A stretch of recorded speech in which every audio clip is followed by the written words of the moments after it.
Hello students, today we are going to study the topic beta oxidation of fatty acid. After completion of this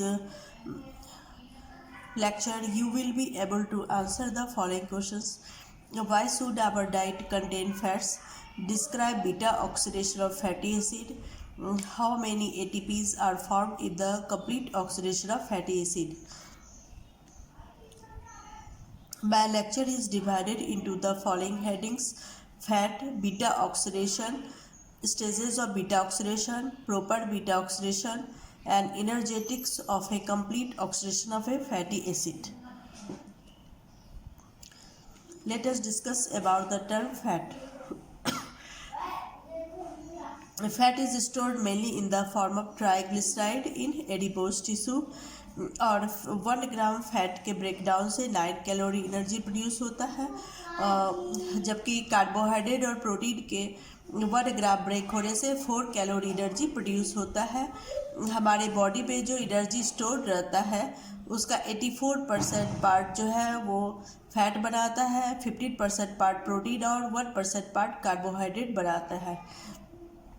और starvation period में या adverse condition में जब ये stored energy जो है fuel के रूप में यूटिलाइज होता है, और एक हेल्दी पर्सन जो है 2 से 3 महीने तक बिना खाना खाए जिंदा रह सकता है, और एक ओबीज पर्सन जो है वो 6 मंथ टू 1 ईयर तक बिना खाना खाए रह सकता है।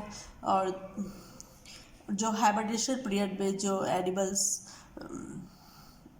उसमें भी एनिमल्स जो है फैट को मेनली फ्यूल के रूप में यूटिलाइज करते हैं।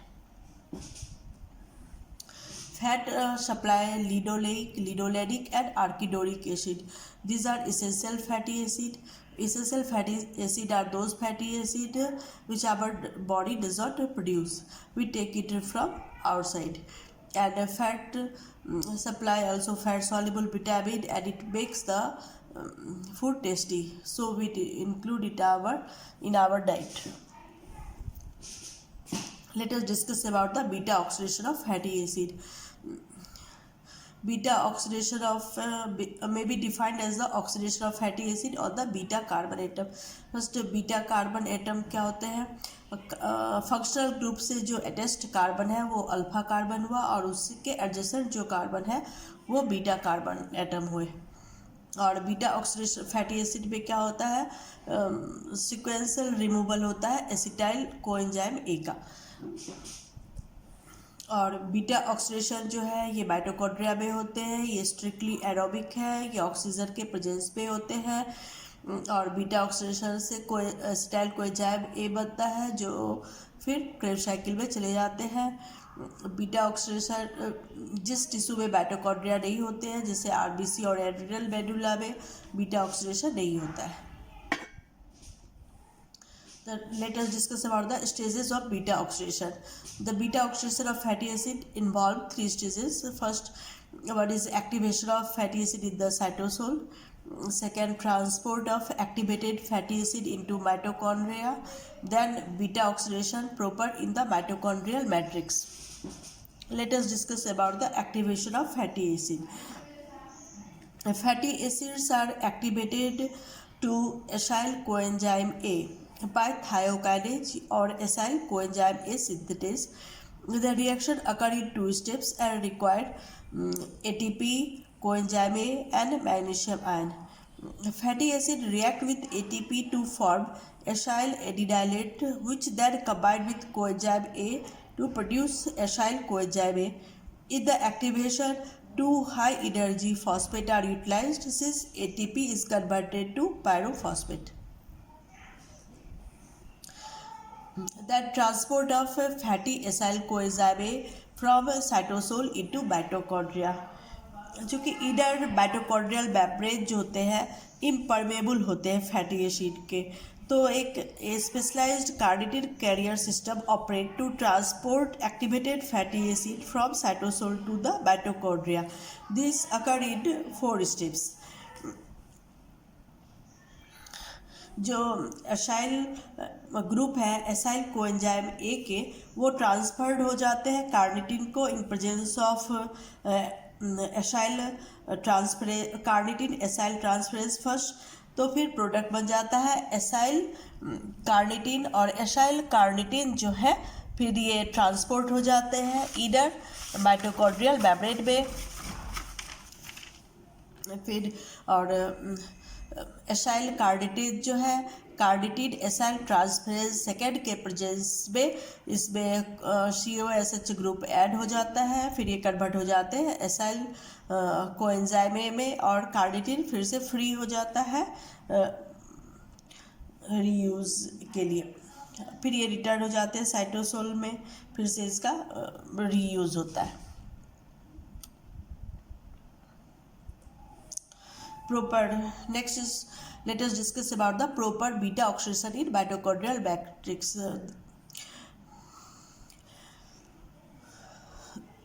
There are 4 steps in beta oxidation. First step is oxidation, second hydration, third oxidation, and 4 is thiolytic cleavage. First is oxidation of acyl coenzyme A, और acyl coenzyme A undergo dehydrogenation by an FAD dependent flavoenzyme acyl CoA dehydrogenase. A double bond is form between alpha और beta carbon.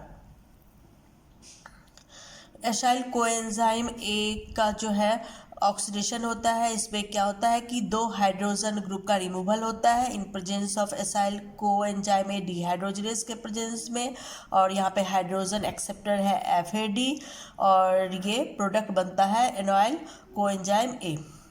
फिर next step होता है hydration. एक water molecule enoyl coenzyme A में एक water molecule का addition होता है in presence of enoyl coenzyme A hydratase के प्रेजेंस में, और प्रोडक्ट बनता है हाइड्रोक्सी एसाइल कोएंजाइम ए।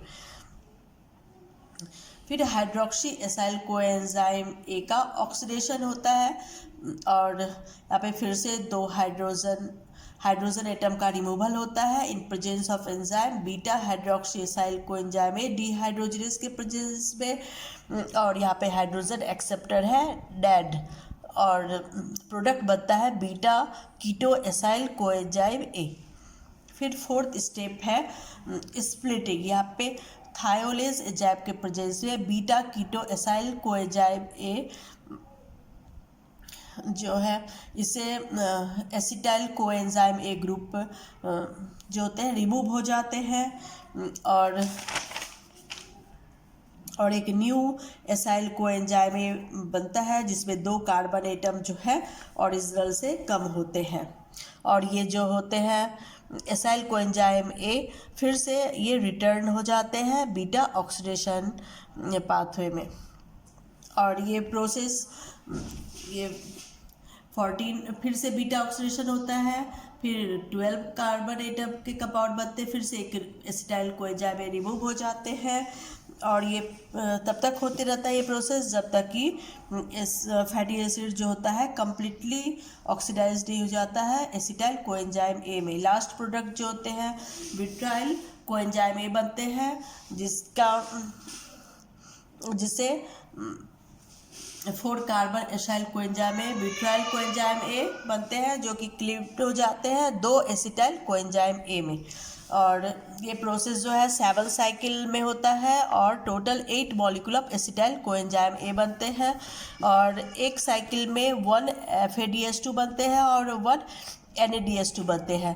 1 FADH2 2 ATP जनरेट करता है, और 1 NADH2 3 ATP जनरेट करता है। 1 साइकिल में 5 ATP प्रोड्यूस होता है, तो टोटल साइकिल होते हैं 7, तो टोटल ATP बनते हैं 35।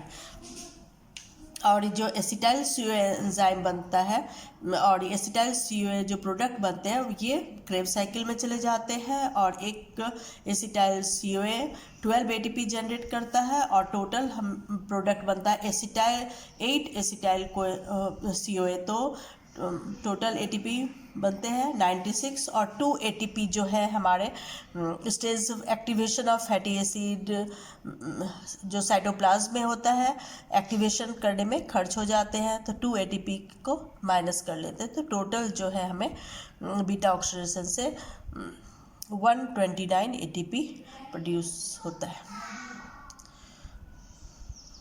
Thank you.